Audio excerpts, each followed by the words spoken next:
programang ito ay rated SPG. Striktong patnubay at gabay ng magulang ang kailangan. Maaaring may masiselang tema, lengguwahe, karahasan, sexual, horror o droga na hindi angkop sa mga bata. Ikaw ang aking dala sa gabing madilim. Ikaw ang Ano ang planong magamang Eric at Justin sa Apex at tinanggap niya ang alok na trabaho ni Giselle? Makakasama pa kaya si Annalyn papuntang Japan? Magandang araw at eto na nga tayo sa ating pinakaabangang tagpo sa abot kamay na pangarap. Welcome to my channel. Please don't forget to like, comment and click the bell button para lagi kayong updated sa aking mga videos. Samantala, minisita ni Robert ang papa niya sa ICU dahil sobrang miss niya na ito. Naikwento niya ang nangyaring gift giving sa children's shelter at ipinakita niya ang video kung gaano kasaya ang mga bata. Sabi ni Robert sa papa niya, ang dami mong sikreto. Una, hindi mo sinasabi na may tinutulungan ka palang children's shelter, tapos ikaw pa rin ang makahanap ng anak ni Ate Giselle. Kaya sana pa gumising ka na dahil may importante ka pang sasabihin sa amin kung sino ang gumawa nito sa'yo at sigurado ako na paggising mo, magiging masaya ka dahil nandito na ang ikatlong apo mo na si Justin at magkasundo sila ni Annalyn. Nag-perform pa nga sila para sa mga bata dun sa party. Sana sa pag-uwi din ni Zoe ay makasundo din niya ang pinsan niya. I miss you papa at hinawakan nito ang kamay ni Don Pepe. Kinabukasan si Apex ay ang araw ng pagpapakilala ni Giselle sa magiging bagong VP of Finance ng Apex. Ipinatawag ni Giselle ang lahat ng empleyado ng Apex para i-announce at ipakilala sa kanila kung sino ito. Sabi ni Giselle, sa pagbubukas ng bagong taon ay meron ding mga magaganap na pagbabago sa Apex. At maya-maya ay pinakilala at tinawag na niya si Eric bilang bagong VP of Finance ng Apex. Lumabas si Eric na nakangiti sa kanila pero ikinagulat naman ito ni Robert nang marinig niya ang sinabi ni Giselle. Dahil ito ang naging hiling ni Eric na posisyon kay Giselle kapalit ng hindi nila pag-alis patungong Amerika ni Justin. Dahil kung hindi niya ito pagbibigyan ay tuluyan ang hindi makakasama ni Giselle si Justin. Ginamit ni Eric si Justin para makuha niya ang mataas na posisyon sa Apex nang sa ganun ay madali nilang maisagawa ang balak niyang pag-angkin sa Apex Hospital. Binigay ni Giselle ang posisyon kay Eric dahil sa pag-aakala nito na ito ang magiging daan para magkaayos sila ng anak niyang si Justin. Ang hindi alam ni Giselle ay may maitim na balak si Eric sa kanilang pamilya. Pinalakpakan naman ng empleyado ang bagong VP of Finance ng Apex at kinongratulate nila ito. Samantala, pagkatapos ng announcement, ay agad naman nagpunta si Robert sa office ni Giselle para kausapin ito. Dahil wala siyang kaalam-alam sa naging desisyon ni Giselle na kung bakit pati ang ama ni Justin ay binigyan niya ng posisyon sa Apex at ginawa niya pa itong VP of Finance. Dahil ang alam lang ni Robert ay si Justin lang ang ipapasok niya. Galit na sinabi ni Robert sa ate niya na bakit hindi mo sinabi sa akin na si Eric ang gagawin mong VP of Finance. Hindi mo pa nga kilala masyado ang taong yan. Binigyan mo agad ng mataas na posisyon dito sa Apex. Bakit nantiwala ka sa kanya agad? At hindi mo ba dapat ginawa yon nang hindi ko alam at wala akong tiwala sa kanya? Tumayo naman si Giselle at sinabi niya kay Robert na ginawa ko lang yon para sa anak ko dahil yun ang hiling niyang kondisyon para hindi sila bumalik ng Amerika at para magkaayos kaming mag-ina. Pumayag ako dahil ito ang pagkakataon na makasama ko ang anak ko ng matagal. Alam mo naman na matagal na walay ang anak ko sa akin kaya pagkakataon ko na ito na muli ko siyang makasama.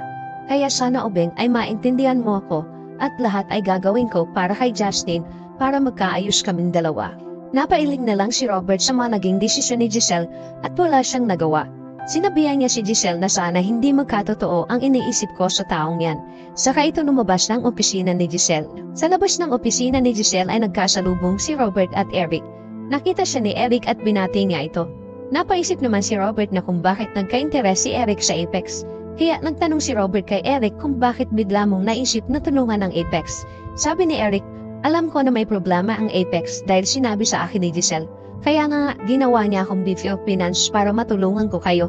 Ayaw mo ba akong maging bahagi ng Apex at tulungan ko kayo? Wala ka bang tiwala sa akin? Napatingin lang si Robert kay Eric at hindi na siya sumagot. Saka umalis si Eric para pumunta sa office ni Giselle. Samantala, sa East Ridge Hospital ay pumasok na si Annalyn. Hindi alam ni Annalyn ang balita na isa siya sa napili ng department ng neurosurgeon na ipapadala sa Japan para mag-seminar. Nakita siya ni Doc Enriquez at sinabihan siya na may meeting ngayon sa office ni Doc Carlos, kaya niyaya siya ni Doc Enriquez at naabutan nila doon si Doc Rindon at Doc Carlos na nag-uusap. Pinapasok sila ni Doc Carlos at pinaupo. Maya-maya ay sinabihan ni Carlos si Annalyn na gusto kong malaman mo na isa ka sa recommendation ng new research and department na ipapadala sa Japan. Naging excited si Annalyn sa narinig niyang sinabi ni Carlos at tahimik lang siyang nakikinig. Nang biglang sabihin ni Carlos nang dahil balak mong bumalik sa Apex, I decided not to give you the slot. Ikinagulat ito ni Annalyn. Sabi ni Annalyn na Dok, wala naman po akong sinasabi na babalik na ako ng Apex. At kung iniisip niyo po na babalik ako ng Apex, nagkakamali po kayo Dok. Hindi ko po iiwan ang Eastridge. Sabi ni Carlos na narinig ko sa tatay mo na pinababalik ka na niya sa Apex. At malamang ay hindi mo matatanggihan ang alok sa iyo ng tatay mo na bumalik ng Apex. Hindi na kumibo si Annalyn at saka nagpaalam na si Carlos. Maya-maya ay lumabas na din si Annalyn na malungkot at masama ang loob niya kay Carlos. Kasunod si Doc Lindon. Walang imik si Annalyn at iniisip niya pa din kung bakit ganon sa kanya si Carlos. Alam ni Doc Lindon na masama ang loob ni Annalyn kaya sinabihan niya ito na gagawa siya ng paraan para kausapin si Doc Carlos na makasama siya sa Japan. Sabi ni Annalyn na wag na Doc, nagdesisyon na siya na wag ibigay sa akin ang slot kaya wala na tayong magagawa doon. Narinig naman ni Harry ang pinag-uusapan ng dalawa kaya naitanong niya kay Annalyn na akala ko ba okay na kayo. Sabi ni Annalyn na feeling ko nga ang unfair ng tatay mo sa akin. Para bang lagi niya akong pinag-iinitan. Sabi ni Harry, gusto mong kausapin ko si Daddy? Sabi ni Annalyn, wag na baka mas lalo pa yun magalit.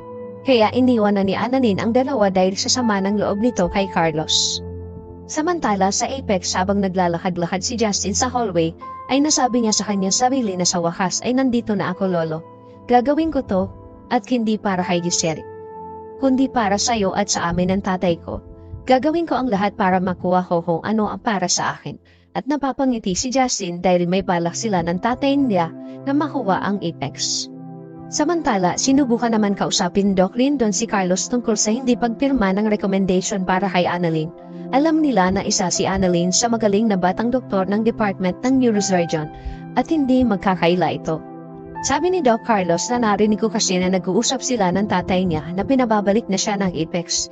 Sabi ni Doc Lindon wala pa naman desisyon si Annalyn na babalik na siya ng Apex. Pinag-usapan ni Doc Lindon na bigyan niya ng chance si Annalyn na makasama sa Joan. At napapaisip naman si Carlos. Maya-maya ay dumating naman si Lynette para kausapin si Carlos tungkol sa nabalitaan niya ang hindi pagpirma ni Carlos ng recommendation ni Annalyn para ipadala ng Japan. At kailangan niyang makausap ito at tanungin si Carlos kung bakit ganon ang naging desisyon niya. Ibibigay pa kaya ni Carlos kay Annalyn ang slot para makasama sa Japan? Ano ang pinaplano ng mag-amang Justin at Eric sa Apex?